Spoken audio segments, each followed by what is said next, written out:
So let us begin to look at what's required in order to make this our decade. Why is it that most people don't ever reach their goals or live up to their true potential? One is fear. And there are only two kinds of fears that we're born with: the fear of falling and the fear of a loud sound. All other fears we learn, like the fear of failure. The next is the fear of success. That's one of the major challenges I had to deal with. I was working on a major project, and after it began to grow and it was extremely successful, I panicked and I walked away from it and gave it to someone else because I didn't believe that I could handle it. The other thing that keeps most people from reaching their goals is that a lot of people become comfortable. They stop growing. They stop wanting anything. They become satisfied. They stop looking at ways in which they can improve themselves. They stop putting things in front of them. I was reading something by a great man, George Bernard Shaw, and he said something to the effect that to have succeeded is to have finished one's business on earth. Like the male spider who is killed by the female spider the moment he has succeeded in his courtship. And he goes on to say, I like a state of continual becoming with a goal in front and not behind. Something else that keeps us from reaching our goal, and that is many times because we spend so much time complaining and blaming everybody or everything. I'm reminded of a friend of mine who talked about the fact that one day he was walking by this house and some people were sitting on a porch, and there was a dog on the porch, and this dog was just moaning and groaning. So he was curious and he asked the owner, he said, why is this dog moaning and groaning? And the owner said, because he's laying on a nail. He said, well, why doesn't he get off? He says, it's not hurting bad enough for him to get off. How many of you know people who moan and groan and complain about life all the time, all right? They might moan and groan about their job. I'm sick of this job. I'm sick of you. And they just moan and groan and complain all the time and never do anything about it. They haven't got to the point where they're sick and tired of being sick and tired. They just have enough energy to complain about it, and they consider that, in fact, they believe that that's equivalent to doing something about it, just complaining. No, that can't get you where you want to go. That cannot create your reality for you. Why is it that you deserve your goal? What are the 5 reasons that you won't give up? When life catches you on the blind side, when the messenger of misery visits you, what are you going to do? What will keep you in the game when life knocks you to the canvas? See, the Buster Douglas that fought in the last fight was not the Buster Douglas that fought Mike Tyson. See, the Buster Douglas that got knocked down while fighting Mike Tyson had gotten out of an alcohol recovery center. His mother had died. His wife was ill with a terminal illness.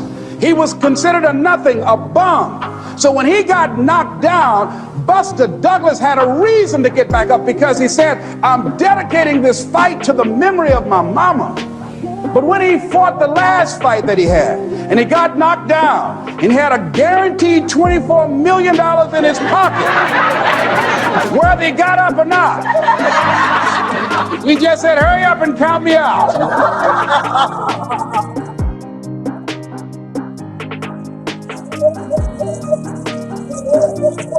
And I don't blame him. Why get hurt? He said, no, why'd you leave so soon? Somebody's about to get hurt, me. So you've got to have some reasons that when life knocks you down, and it's going to. Hello, it's going to knock you down. When people disappoint you, and that's going to happen. When they betray you, and that's going to happen. When they lie to you, and that's going to happen. When they say, oh, you can count on me, and they won't show up, and that's going to happen. When you want to throw in the towel and give up yourself, and that's going to happen. When life collapses on you and catch you on the blind side, it drop you to your knees and start choking you. You got a dream? No, I ain't got no dream. And that's going to happen. What reason can you remember that you can call on, that you can reach on, that can make you get back up? Find that reason. Because when life had knocked me down, I said, life, I'm doing this because I want to make my mama proud of me. I'm doing this because I want my children to have a better life than what I have. I'm doing this because all my life I've been told I'd be a loser, that I wouldn't make it. All my life I heard people say, Mamie, take them back to the welfare department. I'm doing this to make them alive. I believe, like Frank Sinatra, he said, the best revenge in life is massive success. I'm doing this so I can become massively successful. And with that kind of courage, with that kind of affirmation and reason to empower me, I got a saying that when life knocks you down, try and land on your back, because if you can look up, you can get up. What is it that you looked at some point in time and you decided that you couldn't do it, that you talked yourself out of it? Whatever it is, bring it back out there. How you're going to do it, that will come to you in due time. So you don't get in life what you want, ladies and gentlemen. You get in life what you are, not what you want.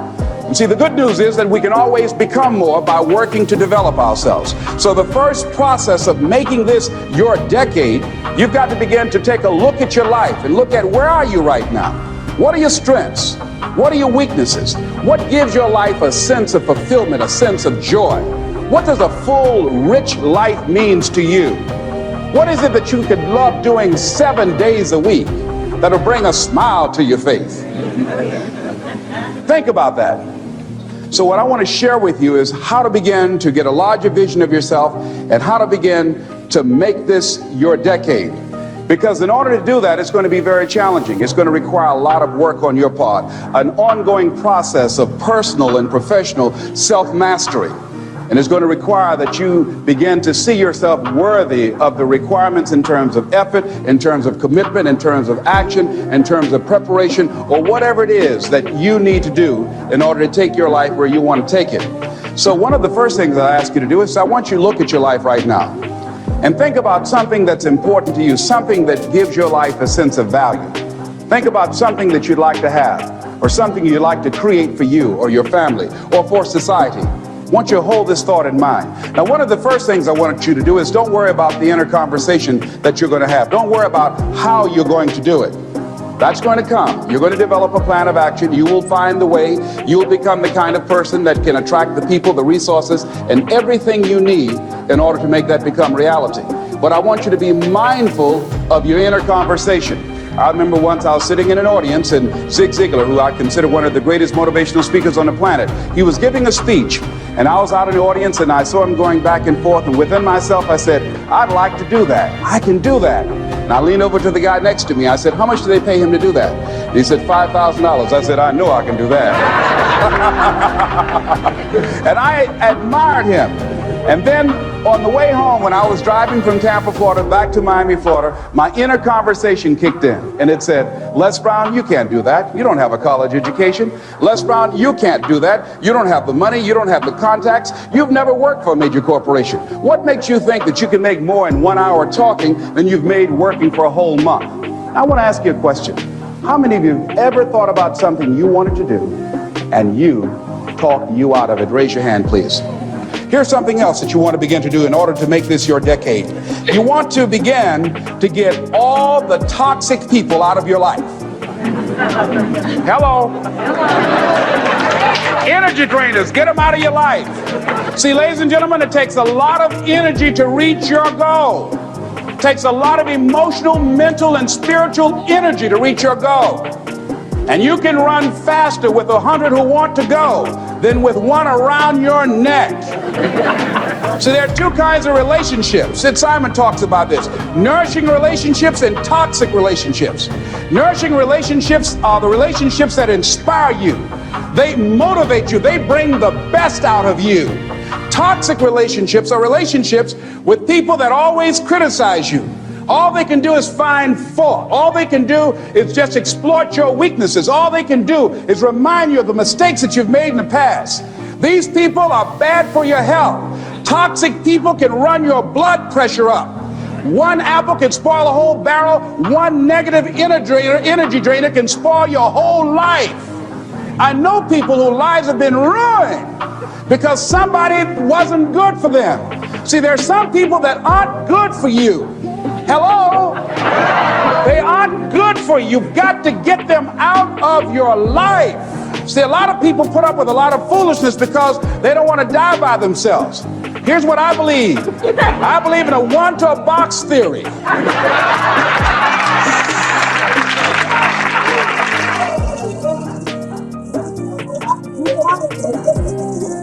this question of yourself. Make a list of who you communicate with most and ask yourself the question, what kind of person am I becoming because of this relationship? Is it helping me to grow mentally and emotionally and spiritually?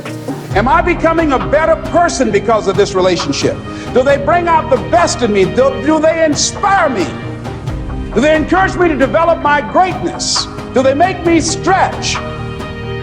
So you got to look at the people in your life and find out what kind of person are you becoming because of that relationship. My mother used to say, birds of a feather flock together.